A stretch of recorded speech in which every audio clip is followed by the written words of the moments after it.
জীবনী আপনি লিখলেন না, কাপালাক্রম বাজারের জীবনী আপনি লিখলেন না, আপনি কেন লিখলেন নবী মুহাম্মদ রাসূলুল্লাহর জীবনী? ডক্টর মাইকেল এইচ হার্ট বলেছিল, সাংবাদিকরা জানিয়ে দাও, আমি অসংখ্য ভালো ভালো মনীষীদের জীবনী বললাম, আমি কারো চরিত্রে দাগ পাওয়া যায়, কেউ মিথ্যা কথা বলেছে, কেউ ধোঁকা দিয়েছে, কেউ প্রেম ভালোবাসা করেছে, এমন একজন নবী মুহাম্মদ রাসূলুল্লাহ চাঁদে দাগ পাওয়া যায়, কিন্তু তাহার চরিত্রে বিন্দু মাত্র কোনো দাগ না। তাই তো এত সুন্দর মহামানবের জীবনীটা দিয়ে বইটা শুরু করলাম। তাই তো ভালো মানুষের জীবনী দিয়ে শুরু করাতে বই পৃথিবীর জমিনে এত সুনাম পেলাম, বই লিখে এত সুনাম অর্জন করলাম নবী মুহাম্মদ সাল্লাল্লাহু আলাইহি ওয়াসাল্লাম।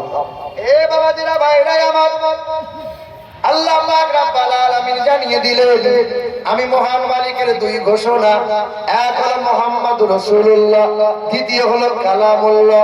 ওয়াতাসিমু বিহাবলিল্লাহ জামিআন ওয়া লা তাফাররাকু। কালো হও কিংবা ফরসা, আরবি হও কিংবা বিহারি, বাঙালি হও কিংবা গুজরাটি, যে দলের যে মতের হও না কেন, ছোট বড় নারী পুরুষ হও না কেন, কুরআন বুকে তুলে নাও, আমার কালামকে রিসার্চ করে নাও, কুরআন পড়ো, কুরআন রিসার্চ করো। মুমিন হতে চাও, কুরআন পড়ে নাও। জান্নাতি হতে চাও, কুরআন পড়ে নাও। পৃথিবীতে খাজনা লাভ করতে চাও, কুরআন পড়ে নাও। জাহান্নামী কারা, জান্নাতি কারা, সবচেয়ে কুরআনে লিপিবদ্ধ আছে।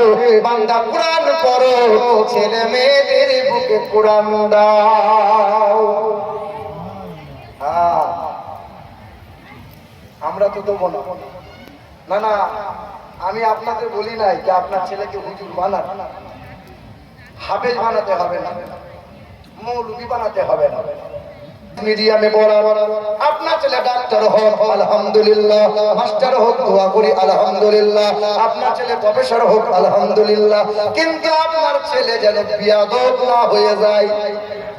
আপনার ছেলেটা যদি ইঞ্জিনিয়ার হয়, আর কুরআন পড়নেওয়ালা যদি ইঞ্জিনিয়ার হয়, কুরআন পড়নেওয়ালা ডাক্তার হয়, কুরআন পড়নেওয়ালা মাস্টার হয়, বাপ মা মারা যাবে কবরে শুয়ে শুয়ে, কুরআন পড়নেওয়ালা ছেলের কারণে বাপ মা কবরে শুয়ে শুয়ে জান্নাতে মেওয়া পাবে।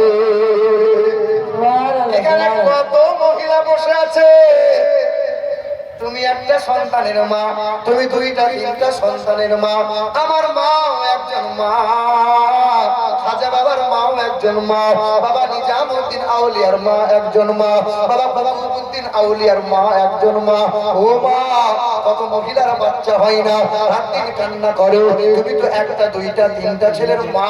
ও মা, তোমাদের মতো কত মহিলা পাঁচ বেলা নামাজ পড়ে, তাহাজ্জুদের নামাজ পড়ে, সকালে ইশরাকের চাষতের নামাজ পড়ে, তোমরা কেন করতে পারলে না? হে মা, দুইটা তিনটা সন্তানের মা, তুমি যদি নামাজি হতে, তুমি যদি নেককারিনী হতে, কুরআন পড়নেওয়ালি হতে, তোমার সন্তানটা নেককার হতে, তুমি বাপ মা মরে যাওয়ার পরে ওই নেককার সন্তানের কারণে কবরে শুয়ে শুয়ে জান্নাতি বাতাস পেতে। কারণ মাটি ভালো হলে গাছ ভালো হয়, গাছ ভালো হলে ফল ফলনটা ভালো হয়, কারখানা ভালো হলে প্রোডাক্টটা ভালো হয়। মা যদি কুরআন পড়নেওয়ালি পর্দাশীলী নেককারিনী হয়, ও মা, সন্তান ভালো হবে, ছেলে মেয়ে ভালো হবে। মা যদি বেহায়া হয়, ওই মা যদি বেপরদা হয়, ওই মা যদি আপনার সিরিয়ালওয়ালি হয়, বাপ যদি গাঁজাখোর হয়, ওর ছেলেটা বড় হয়ে বিচুতি মাল তৈরি হবে। আব্বাকে বলবে, আব্বা তুমি বিড়ি খাচ্ছ, আমাকে অর্ধেকটা দাও, তুমিও খাও আমিও খাই, শয়তান তৈরি হবে। কিছু কিছু লোক আবার বলে, হুজুর মিলাদ মাহফিল করছেন, জলসা করছেন, আব্বা মায়ের জন্য বায়ান করতে পারছেন না। আজকাল ছেলেরা যে বাপ মাকে দেখে না, কচু দেখবে। ছেলে মানুষ করেছো, বাপ ছেলে মানুষ করেছো, দুপুরের সময় গরুটা হারিয়ে গেছে, আমার চোখে দেখা, তো ছেলেটা ছুটে এসে বলছে, আব্বা গরু পেলে? বলে, শালা বকি না, জানান শালা, মুখ লাল হয়ে গেছে, গরু হারিয়ে গেছে। তিনি যে ছেলেকে শালা বলছে, তো আপন বউটা ছুটে এসে বলছে, হ্যাঁ গো, ছেলেকে কেউ শালা বলে? তো দেখ বোন আমার, গরু হারালে এরকমই হয়। হায় হায় হায়। এ বাবাজিরা ভাইরা আমার, সামান্য গরু হারালে যদি নিজের ছেলেকে শালা বলো, নিজের বউকে যদি বোন বলে ফেলো, হাসরের ময়দানে কি হবে বাপ? সেই পেরেশানির কথা ভাবলে না, সেই দিন কি হবে তোমার? হে মুসলমান, কিছু কিছু মানুষ তো ভাবে যে আমরা মরবো না। আমার গ্রামে জুম্মার দিন ছিল,